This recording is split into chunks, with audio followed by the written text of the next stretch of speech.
सोचिए अगर कोई बाहरी ताकत आपके घर पर कब्जा कर ले, यह कहकर कि आपके पास कोई असली वारिस नहीं है। अब कल्पना कीजिए, यही एक एक करके पूरे भारत के साथ हुआ।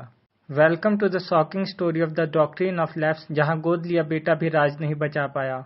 नमस्कार दोस्तों, मैं हूं संदीप सिन्हा और आप देख रहे हैं माइंड वोल्ट। आज का विषय है डॉक्ट्रिन ऑफ लैप्स यानी हड़प नीति, जो ब्रिटिश राज की सबसे चालाक और सबसे क्रूर नीति मानी जाती है। ईस्ट इंडिया कंपनी से व्यापार करने नहीं आई थी, उनका मकसद था भारत को पूरी तरह अपने कब्जे में ले लेना। डॉक्ट्रिन ऑफ लैप्स उसी योजना का हिस्सा थी। यह नीति भारत की रियासतों को धीरे धीरे अंग्रेजों के अधीन लाने का तरीका था। यह नीति कहती है कि यदि किसी राजा का नेचुरल ईयर यानी सगा बेटा नहीं है और वो गोद लेता है, तो अंग्रेज उस गोद को मान्यता नहीं देगी और ऐसी स्थिति में वह राज्य ब्रिटिश एम्पायर के अधीन कर दिया जाएगा। इस नीति को लागू किया था लॉर्ड डलहौजी ने, जो 1848 से 1856 तक भारत के गवर्नर जनरल रहे।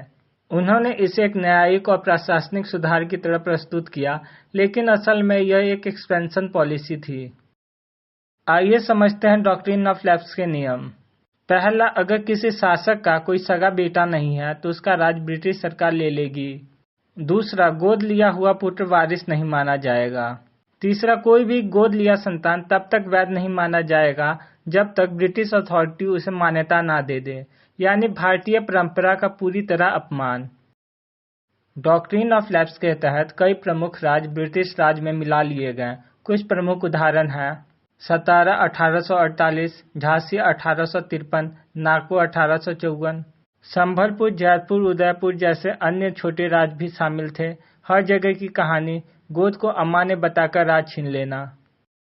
रानी लक्ष्मीबाई ने अपने पति की मृत्यु के बाद गोद लिए पुत्र को राजा घोषित किया था, पर अंग्रेजों ने उसे मान्यता नहीं दी। रानी ने कहा, मैं अपनी झांसी नहीं दूंगी, और फिर हुआ शुरू ब्रिटिश सत्ता के खिलाफ उनका वीरतापूर्ण संघर्ष। भारत में सदियों से अडॉप्टेशन को असली वारिस माना जाता था। धर्म, रीति रिवाज और राजनीतिक परंपरा सब इसके पक्ष में थे, लेकिन अंग्रेजों ने इसे अवैध बताकर राज हड़पना शुरू किया। यह सिर्फ एक नीति नहीं बल्कि भारतीय परंपरा का अपमान था। डलहौजी का दावा था कि कई रियासतें भ्रष्ट और अयोग्य शासन कर रही थी।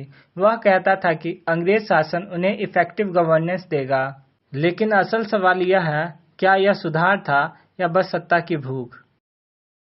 इस नीति ने भारतीयों को अंदर से झंझोड़ दिया। राज्यों की सत्ता छीनी जा रही थी, रानियों की मान मर्यादा लूटी जा रही थी, जनता में आक्रोश बढ़ता जा रहा था। यह नीति भारत में असंतोष का जड़ बन गई। डॉक्ट्रिन ऑफ लैप्स सीधे सीधे 1857 की क्रांति से जुड़ी थी। जिन राज्यों को छीना गया वह अंग्रेजों के खिलाफ विद्रोह की चिंगारी बन गए। रानी लक्ष्मीबाई, नाना साहब, बेगम हजरत महल, यह सब इसी नीति के शिकार थे। भारतीय नेताओं और विद्वानों ने इस नीति का खुला विरोध किया। दादा भाई निरोजी ने इसे लूट की नीति कहा।